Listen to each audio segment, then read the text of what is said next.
সুপ্রিয় দর্শক, স্বাগত জানাচ্ছি নাগরিকের নিয়মিত আয়োজন ডিসকাশনে।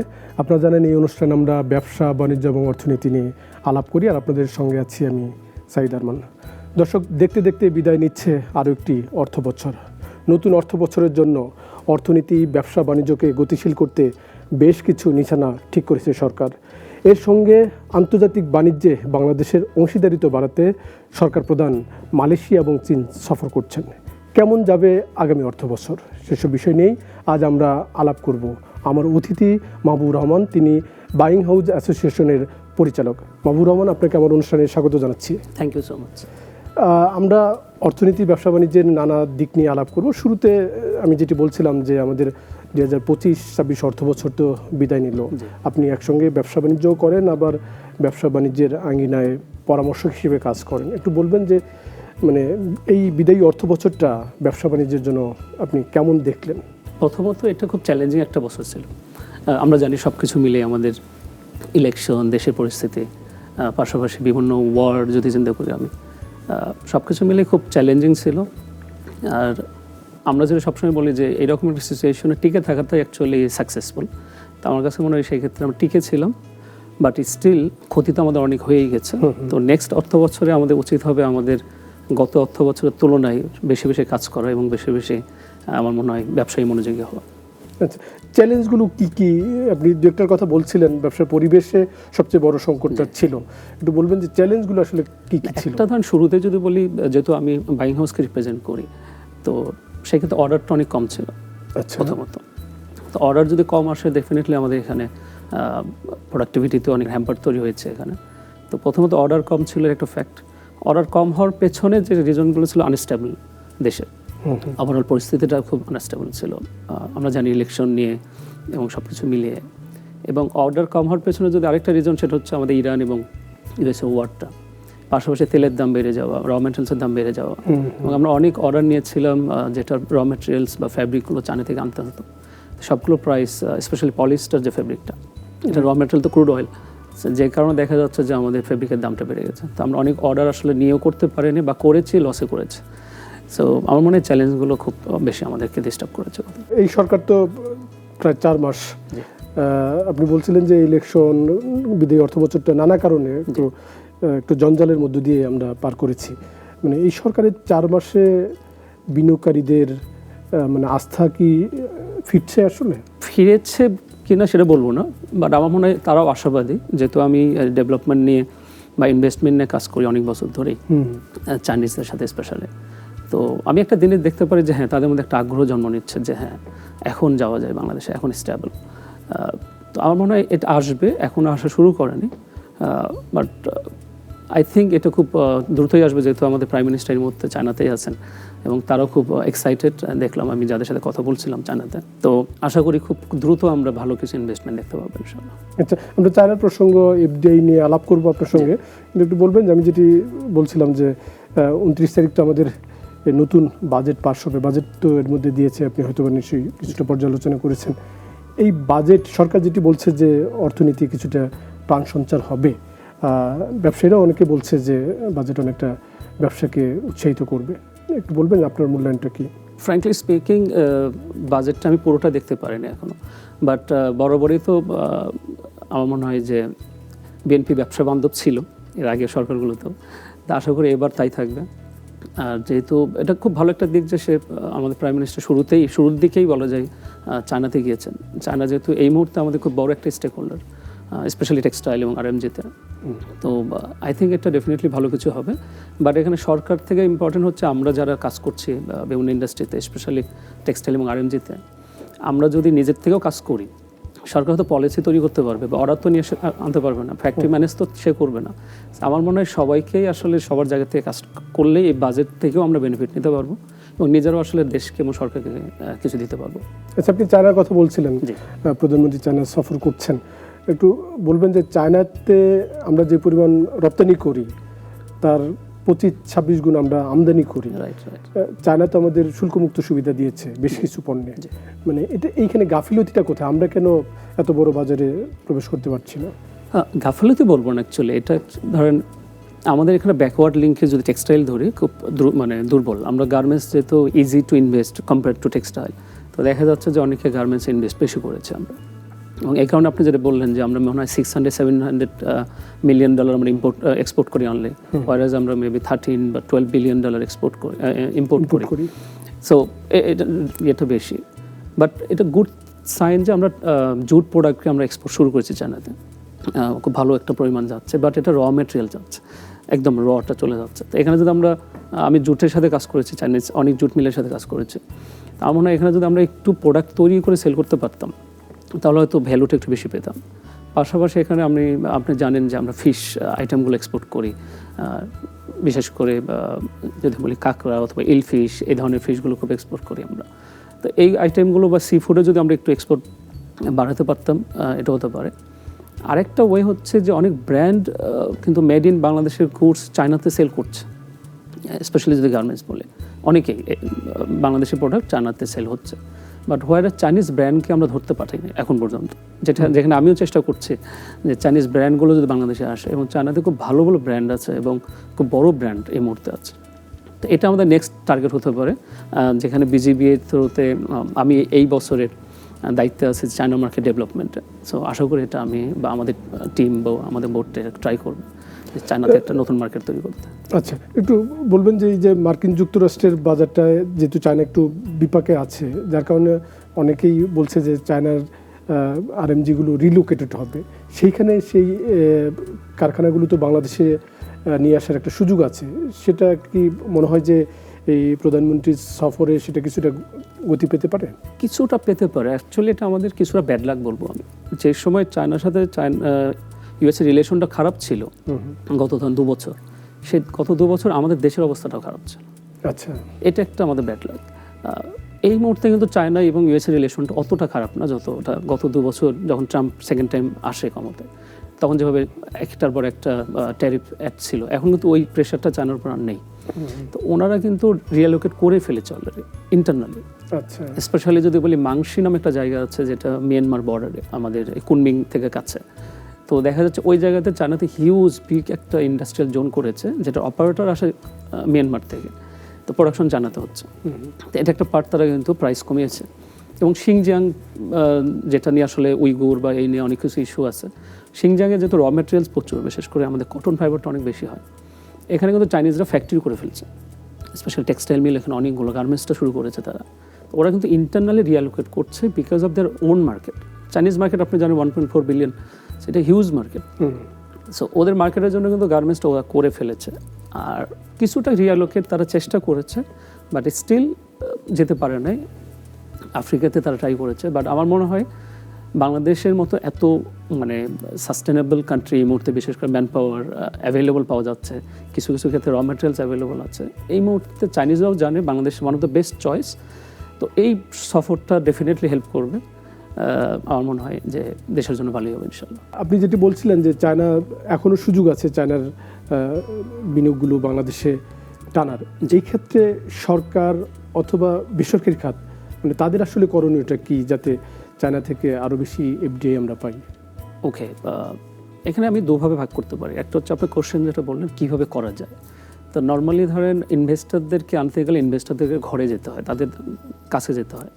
তো আমার কাছে মনে হয় যে আমাদের উচিত চায়নাতে আমাদের নাম্বার অফ ব্রাঞ্চ ওপেন করা, চায়নাতে বা বিভিন্ন দেশেও যদি চিন্তা করেন, যে তাদের ওখানেই আসলে আমাদের প্রমোট করা উচিত। অনলি বাংলাদেশে প্রমোট করছি আমরা, যে বাংলাদেশে চলে এসেছে সে কিন্তু জানে বাংলাদেশ সম্পর্কে, সে জেনে শুনে আসে, বাট যে আসেনি তার কাছে যদি প্রমোট করা যায়, এটা একটা ফার্স্ট আমার মনে হয় জব। আর সেকেন্ড হচ্ছে আমরা কাদেরকে নিতে চাচ্ছি আসলে ইনভেস্টর হিসাবে, এটা আমার মনে হয় মোর ফোকাসড হওয়া উচিত। একটা হতে পারে গার্মেন্টস ইন্ডাস্ট্রি যেগুলো বন্ধ হয়ে গেছে, আপনি জানেন বিজিএমইতে একটা লম্বা লিস্ট আছে আমাদের, এর বাইরেও হয়তো অনেক ফ্যাক্টরি বন্ধ হয়ে যাচ্ছে, যেটা আমরা অনেকে জানি অনেকে জানি না।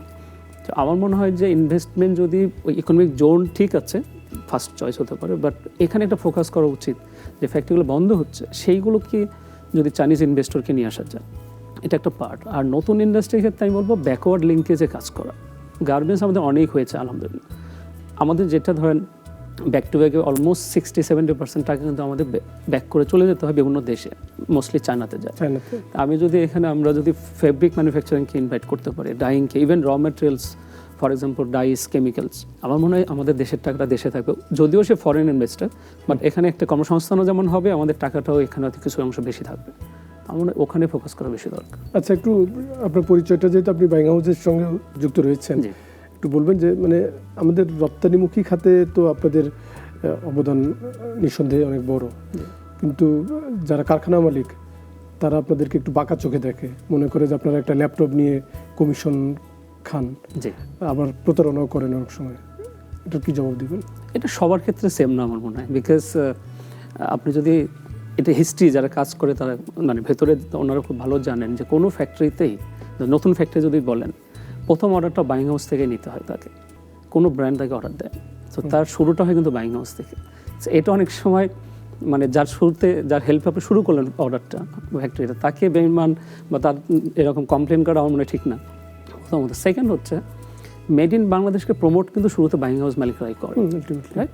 আপনি এক্সিবিশন যদি যান, world wide exhibition, most of the cases buying হাউসের লোকগুলোই প্রথমে গিয়ে এই প্রমোটটা করে, তাদের ডিজাইন আছে, তাদের R&D আছে। তো আমি দুভাবে বলবো, তো কাজ দুই রকম, একটা কায়িক এবং মানসিক।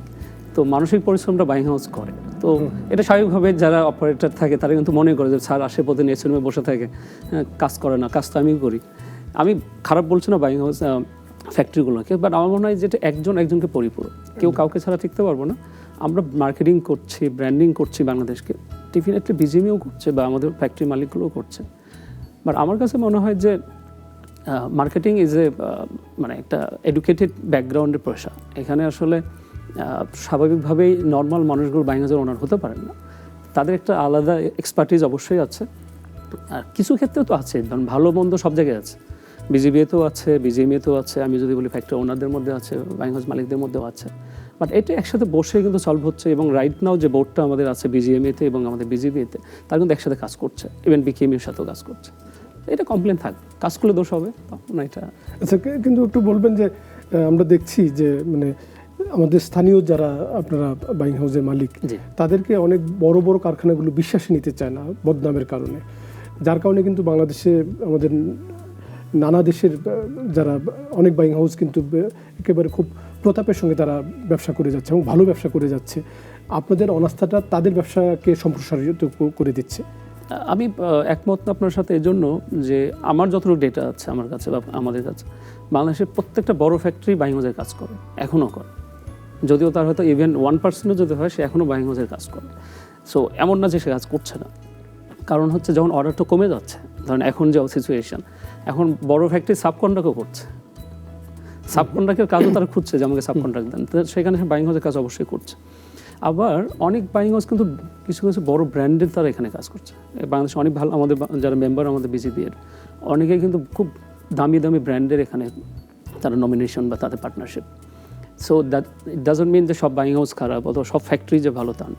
আর আমার কাছে হোয়াট এভার ইট ইজ, ধরেন আমরা মেড ইন বাংলাদেশকে প্রমোট করছি। আমি বলছিলাম যে যে বিদেশি বাইং হাউসগুলো তো আপনাদের বিদেশিগুলো আমাদের মেম্বার হতে চাচ্ছে, অলরেডি আমরা অনেকেই করেছি। ইনফ্যাক্ট গত পরশুদিন আমরা one of the biggest foreign buying হাউসের তার মেম্বারশিপ নিয়েছে আমাদের। ওনারা কিন্তু আমাদের আমলেতে আসতেছে, বিকজ অফ আরবিট্রেশনের বিষয় থাকে, তাদেরকেও ফ্যাক্টরি অনেক সময় হেল্প করছে না, তো তাদের একটা প্ল্যাটফর্ম দরকার, তারা কিন্তু আমাদের মেম্বারশিপ নিচ্ছে এখন। সো আমার মনে হয় যে আস্তে আস্তে এটা হয়তো আরেকটু কম্বাইন্ড হয়ে যাবে ইনশাল্লাহ। আপনাদের সঙ্গে বিজিএমির একটা সময় যখন দূরত্ব তৈরি হয়, তখন বিজিএমির প্রেসিডেন্ট বাণিজ্য মন্ত্রণালয়ে একটা চিঠি দেয় যে বাইং হাউসগুলো যদি রপ্তানিকারকের মর্যাদা পায় তাহলে সেটি দেশ থেকে অর্থ পাচারকে উৎসাহিত করবে। বলবেন যে মানে বাইং হাউসের নাম শুনলে অনেকেই চিন্তা করে যে তারা অর্থ পাচারের একটা গেটওয়ে, এটা আসলে জবাবটা কি? এইটা আমার মনে হয় এতদিন ক্লিয়ার হয়ে গেছে আমার ধারণা, যেটা অলরেডি আমাদের প্রেসিডেন্ট এবং বিজেপি প্রেসিডেন্ট বসেছেন বাণিজ্য মন্ত্রণালয়ে। তারপর আমি জাস্ট যতটুকু, যদিও এটা আমার ডিপার্টমেন্ট না, আমরা একদম স্পেসিফিক ডিপার্টমেন্ট আমাদের আলাদা করা, বাট আমি যতটুকু জানি বা যতটুকু আইডিয়া আমার আছে সেটা হচ্ছে যে বাইং হাউসে যদি বন্ড লাইসেন্স নেই, তাদের ফ্যাক্টরি নেই, যদি অনেক বাইং হাউসের মালিকদের ফ্যাক্টরি আছে, বাট আমি জাস্ট বাইং হাউস বলছি, তো তারা চাইলেও আসলে রপ্তানি করার কোনো সুযোগ নেই। আমরা যেটা চেয়েছি অ্যাকচুয়ালি, আমাদের অনেক স্যাম্পল থাকে, 200 পিস, 100 পিস, 500 পিস, এটা অনেক ফ্যাক্টরি করতে চায় না, ছোটো ছোটো স্যাম্পল করতে চায় না। তো আমাদের যেহেতু সবারই মোটামুটি স্যাম্পল সেকশন থাকে আমাদের অফিসে, তো আমরা হয়তো সেই স্যাম্পল সেকশন থেকে 200 পিস 500 পিসটা করে এক্সপোর্ট করতে পারতাম, এবং এটা কিন্তু আমাদের দেশে আবার টাকাটা আসবে। সো আমরা শুধু এই ফ্যাসিলিটিটা চেয়েছিলাম, আমরা কিন্তু চাচ্ছিলাম না যে ফ্যাক্টরি আমরা বাইং হাউসে এক্সপোর্ট করবো। আমরা যদি ম্যানুফ্যাকচারিং করতে না পারি, ধরেন আমি কথার কথা আমাকে দিল এক্সপোর্টার, বাট আমার বন্ড লাইসেন্স নাই, আমার পক্ষে তো ট্যাক্স দিয়ে এসে এক্সপোর্ট করা সম্ভব না। আচ্ছা, আমরা শুধু কিন্তু ছোটো যে কোয়ান্টিটিগুলো যেটা ফ্যাক্টরি করতে চায় না, ওয়ারাস আমার দেখেন আমাদের এরকম যে প্রত্যেকটা বাইং হাউসে 10 পিস 20 পিস অথবা 100 পিস করে স্যাম্পল মেশিন থাকে, এটাও কিন্তু আমরা প্রোডাক্টিভিটিতে কনভার্ট করতে পারতাম যদি এই ফ্যাসিলিটিটা পাই। তো এটা দেশের ইকোনমিতে হেল্প করবে এবং এই মেশিনগুলো নন ভ্যালু এডেড হচ্ছে। আমরা R&D করছি কিন্তু এক্সপোর্ট কিন্তু করছি না। তা আমরা শুধু ওই ফ্যাসিলিটি যাচ্ছিলাম যে আমার এই মেশিন থেকেও চাইলে আমি অল্প কিছু এক্সপোর্ট করতে পারি। আচ্ছা, আপনি যেহেতু এই যে রপ্তানিমুখী খাতে পরামর্শক হিসেবে কাজ করেন, একটু বলবেন যে এই যে শ্রমিকরা বলে মালিকরা তাদের রক্ত শোষণ করে, আবার মালিকরা বলে ক্রেতারা তাদের রক্ত শোষণ করে, একটু বলবেন যে আপনার এই যে দীর্ঘদিনের অভিজ্ঞতা কনসালটেন্সি করতে গিয়ে মানে বাংলাদেশের রপ্তানিমুখী খাতে সংকটগুলো আসলে কি? আচ্ছা, প্রথমত হলো আমি ফ্যাক্টরি মালিকদের সাথে তো আমরা খুব ক্লোজ রিলেশন, যেহেতু তাদের আমি পরামর্শ পেতাম ফ্যাক্টরিতে। ওই সিটটা বা ওই এমডি বা চেয়ারম্যানের চেয়ারটা আসলে খুব রিস্কি চেয়ার। ওখানে বসে বোঝা যায় অ্যাকচুয়ালি যে তারা কত কষ্টে আছে। হ্যাঁ, একটা ফ্যাক্টরি ম্যানেজ করা ভেরি ভেরি ডিফিকাল্ট। এখানে ওয়ার্কার হ্যান্ডেল করা, ম্যানেজমেন্ট হ্যান্ডেল করা, এখানে অনেক ধরনের করাপশন ইনভলভ থাকে নানানভাবে, সর্বোপরি বায়ার, এরপরে আবার কমপ্লায়েন্স ইস্যু থাকে। এত কিছু ম্যানেজ করে এই সময় যে ফ্যাক্টরি মালিকরা ব্যবসা করছে, আমি স্যালুট জানাই তাদেরকে প্রথমত। এখন কথা হচ্ছে যে এখানে ট্রাস্টের জায়গাটা আসলে কমে যাচ্ছে দিন পর। হ্যাঁ, ট্রাস্টের জায়গা যেটা ওয়ার্কারের সাথে মালিকদের, এখন কোনো কিছু হলে দেখবেন আনরেস্ট হয়, মব সৃষ্টি করে। এটা আগে ছিল না, আসলে আগে কাজটা একটু ইজি ছিল। বায়ার এন্ডে যেটা হচ্ছে যে আমার মনে হয় এত বেশি কমপ্লায়েন্স ইস্যু, কারণ আমি চায়নাতে 10 বছর আমি জব করেছি, চাকরি করেছি, অনেক ফ্যাক্টরি দেখেছি, এত কমপ্লায়েন্স কিন্তু চায়নাতে নেই। তো আমার মনে হয় এখানে পলিসিগতভাবে বিজিএমই হতে পারে, বিজিবি হতে পারে, বিকেএমই অথবা গভর্নমেন্ট, আমরা একটু মনে বসা দরকার বায়ারদের সাথে। আমাদের একটা সেন্ট্রাল পলিসি থাকে যে এটা আমাদের সরকারি রুলস অথবা বিজিএমের রুলস, এবং এটা অ্যাপ্রুভ মানে যে কোনো কমপ্লায়েন্স এখানে অ্যালাইন করবে অ্যাটলিস্ট, তাহলে আমার মনে হয় অনেক ফ্যাক্টরি বেঁচে যাবে। কারণ একই ধরনের রিকোয়ারমেন্ট ডিফারেন্ট সার্টিফিকেশনে আমাদেরকে বারবার পেমেন্ট করতে হচ্ছে, এবং আবার এই সার্টিফিকেশনে আমি হয়তো বছরে 1-2 অর্ডার পাচ্ছি, কিন্তু আমার কিন্তু রিনিউ করেই যেতে হচ্ছে। আমার মনে হয় এখানে পলিসি মেকিংয়ের অনেক হেল্প, মানে অনেক দরকার, যেটা আমাদের ফ্যাক্টরিতে হেল্প করবেন সব। এটি সত্য, আমরা গত 2 বছরে দেখেছি 400-র বেশি কারখানা তালা পড়েছে। আবার এটিও সত্য যে মালিকরা বলেন যে তাদের মুনাফা কমে যাচ্ছে, কিন্তু বিপরীতে যেটি আমরা দেখি যে অনেক মালিক বিদেশে বাড়ি করেন, দামি গাড়িতে চলেন। মানে এই যে একটা মিক্সড প্রতিক্রিয়া, বিদেশে বাড়িও করে আবার বলে মুনাফা কমে যায়। মানে আপনি যেহেতু একটু এগুলোতে পরামর্শ হিসেবে কাজ করেন, আসলে প্রকৃত বাস্তবতাটা কি? মুনাফা কি আদৌ কমছে নাকি তারা এটা সবসময় একটা অজুহাত দেখাচ্ছে? মুনাফা তো কমছে এখানে, নো ডাউট। যে প্রাইসগুলো আমরা এখন পাচ্ছি, আজ থেকে 5 বছর 10 বছর আগেও এই প্রাইস ছিল বা এর থেকে বেশি ছিল। পয়রাজ আমাদের 10 বছর আগে কস্ট কম ছিল, স্যালারি থেকে শুরু করে গ্যাস, ইলেকট্রিসিটি সব কিছুতে। মুনাফা কমেছে, নো ডাউট, বাট আমাদের প্রোডাক্টিভিটিও বেড়েছে, এফিসিয়েন্সি বেড়েছে, আগে এত ছিল না। আমাদের টেকনোলজি চেঞ্জ হয়েছে। তো বাট স্টিল আপনি যেটা বললেন ওটা এক ধরনের আছে, কেউ কেউ থাকতে পারে, বাট আমার কাছে যেটা মনে হয় যেটা what we can change by ourself, right? তো আমরা যেটা করতে পারি, আমার মনে হয় আমাদের স্টিল প্রোডাক্টিভিটি ইমপ্রুভমেন্টের একটা গ্যাপ রয়ে গেছে বাংলাদেশে, যেটা স্কিল ডেভেলপমেন্টের জায়গাটুকু, সেখানে আমরা কাজ করতে পারি, যেখানে আমাদের ইনভেস্টমেন্ট দরকার নেই। আমাদের এখনও কস্ট অপটিমাইজেশন করার সুযোগ আছে, ওয়েস্টেজ কন্ট্রোল করার সুযোগ আছে, সাস্টেনেবল হওয়ার সুযোগ আছে। আমরা এটাও যদি করি, আমরা অ্যাটলিস্ট 20% আমাদের আমার মনে হয় ইনকাম বাড়বে, অথবা সেভিংস থেকে আমাদের সেভ হবে। তো আমি ফোকাস করতে চাচ্ছি যে যার যেখানে যে অবস্থায় আছে, এখান থেকে কীভাবে প্রোডাক্টিভিটি বাড়ানো যায়, এবং যত ধরনের ওয়েস্টেজ আছে ওভারঅল সব ওয়েস্টেজগুলো যদি আমরা একটু মনোযোগী হই, আমার কাছে মনে হয় যে আমরা মাশাআল্লাহ সাস্টেন করে ফেলবো, যদিও প্রাইস না বাড়ে। প্রাইস না বাড়লেও আমরা সাস্টেন করার পসিবিলিটি এখন আছে। অনেক উদ্যোক্তা তাদের ধারণা থেকে বলেন যে আগামী 5 বছরে বাংলাদেশ থেকে গার্মেন্টস সরে যাবে। আচ্ছা, যাবে কোথায়? প্রথমত প্রশ্ন এটা, যাওয়ার মতো জায়গা পৃথিবীতে নেই এই মুহূর্তে। আমি নিজেও আফ্রিকাতে, ঘানাতে, ইথিওপিয়াতে আমি কানেক্টেড। তো এত ফ্যাক্টরি ওখানে নেই, ওই মেন্টালিটি মানুষের নেই যেটা আমাদের অলরেডি আছে। এত ভালো সাপ্লাই চেইন সিস্টেম চায়নার পরে বাংলাদেশে আছে। আচ্ছা, আমার মনে হয় না 15-20 বছর আমাদের এটা অরিড আছে, বাট প্রবলেম হচ্ছে যদি আমরা নিজের ডেভেলপ না করি, তখন হয়তো দেখা যাবে চায়নাতেও চলে যেতে পারে। সো আমাদের R&D থেকে শুরু করে আমাদের নতুন ডিজাইনগুলো করা উচিত, পাশাপাশি ফ্যাক্টরিগুলোতে আরেকটু মডার্ন করা দরকার। আমাদের দেখবেন যে ডেটা ট্রান্সফারেন্সি সিস্টেমটা very weak compare to other countries, তো ডেটাগুলো ভেরি অথেন্টিক হওয়া উচিত। তো আমার মনে হয় এখানে ডেভেলপমেন্ট স্কোপ অনেক আছে, যেটা বিজিএমইএ করছে রাইট নাও, আমরা আমাদের জায়গা থেকে করেছি বা করছে, এবং সবাই সবার জায়গা থেকে করলে আমাদের ট্যালেন্টেড লোকগুলোকে যদি ইন্ডাস্ট্রি আনতে পারি, এখান থেকে ইজিলি আমরা ভালো কিছু পাবো। আপনাকে অনেক কৃতজ্ঞতা আমাকে এবং নাগরিকের সময় দেওয়ার জন্য। থ্যাংক ইউ সো মাচ আপনাকে এবং নাগরিকের দর্শকদের। সুপ্রিয় দর্শক, ডিসকাশন এই পর্ব আমরা এখানেই শেষ করছি। অতিথি যেটি বললেন যে বাংলাদেশ যে বিশ্ব পোশাকের গন্তব্য হয়ে উঠেছে, এটিকে ধরে রাখতে আমাদের উৎপাদন সক্ষমতা বাড়াতে হবে এবং একই সঙ্গে বিদেশি বিনিয়োগ আকৃষ্ট করতে হবে, এবং এজন্য দরকার নীতি সহায়তা। আমরা আশা করব সরকার সেদিকে মনোযোগ দিবে। আজ এখানেই শেষ করছি। সবাই নিরাপদে থাকবেন, সুস্থ থাকবেন।